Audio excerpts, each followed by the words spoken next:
Hey Sarah, Jack with Onboard Landscaping here. Got a little bit of a surprise for you. Uh, Starting this season for some of our clients, we're putting together some 3D designs, um, kind of just a wish list, if you will.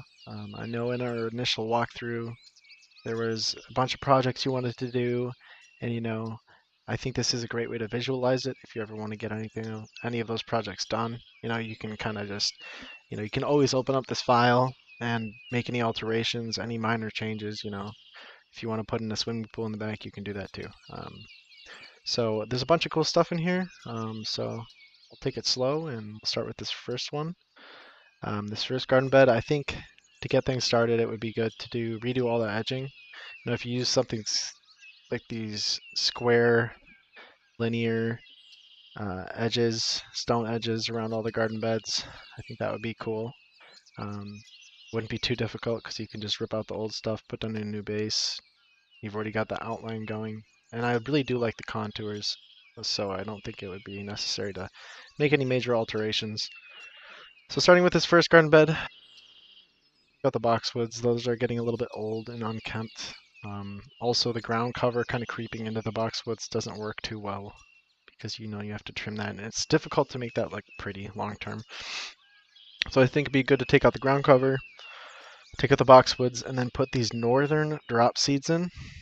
These are kind of like those Pennsylvania sedge grasses we planted over here, except they're more of a bush.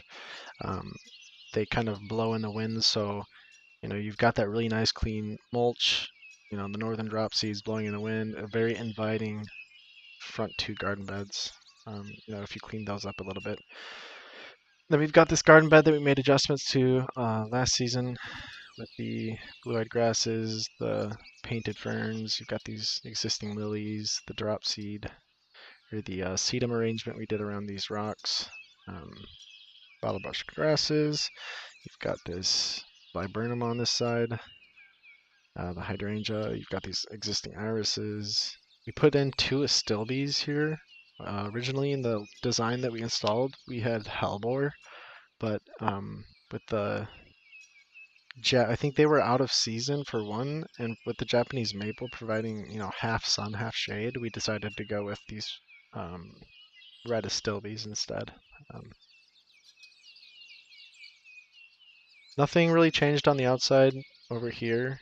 I would just redo the edging like I said. Got the crab apple here, little bird feeder. If you ever wanted to redo any of this flagstone pathway, I would research a material called high format grand flagstone. I think it would be really cool if you did like they have a slate gray variation of it.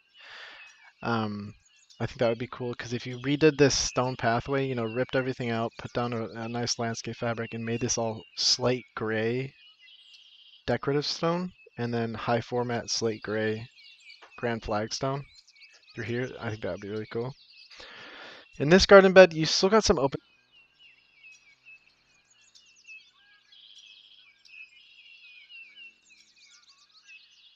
A lot of volume in this garden bed, however. You've got rocks in here.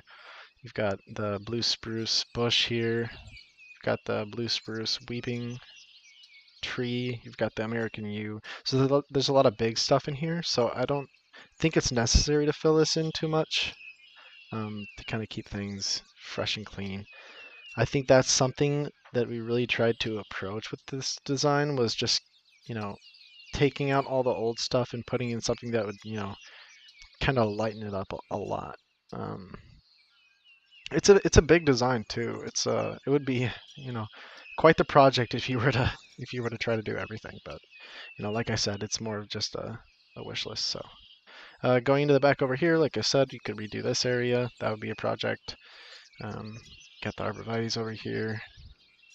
I think this area could use some work. If it were my yard, I'd probably put this one on the higher priority list just because I think this area is so utilizable. And it would be, some pretty awesome before and after pictures.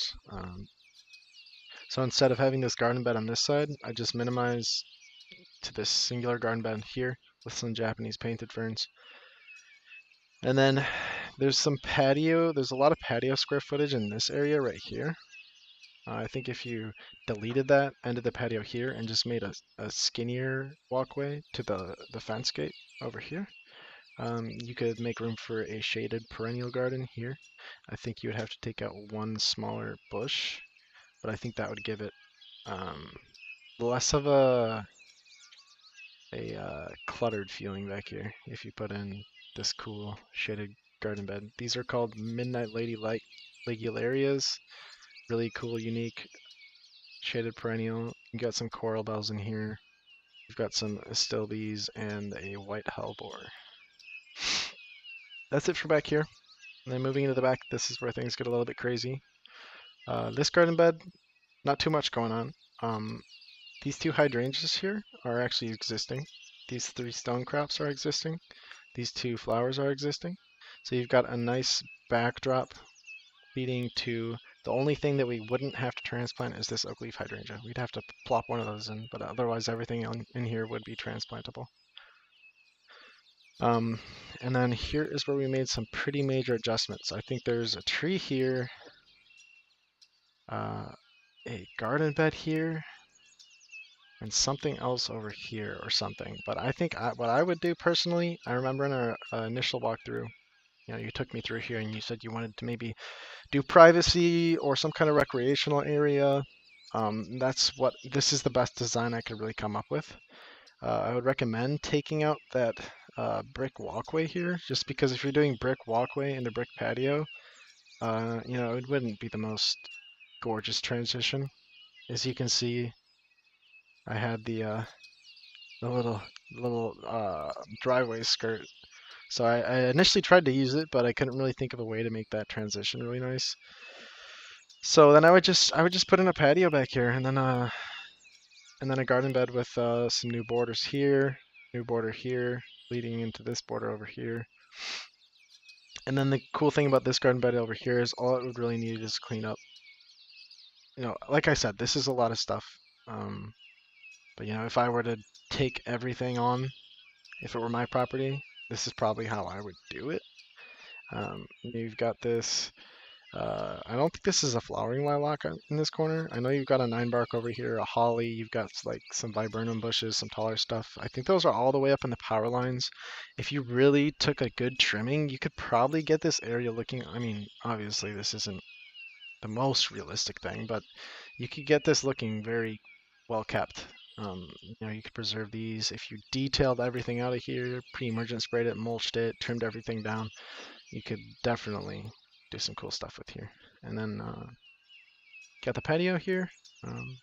Yeah, I think that's about it for the whole design. I'm trying to think of anything else, but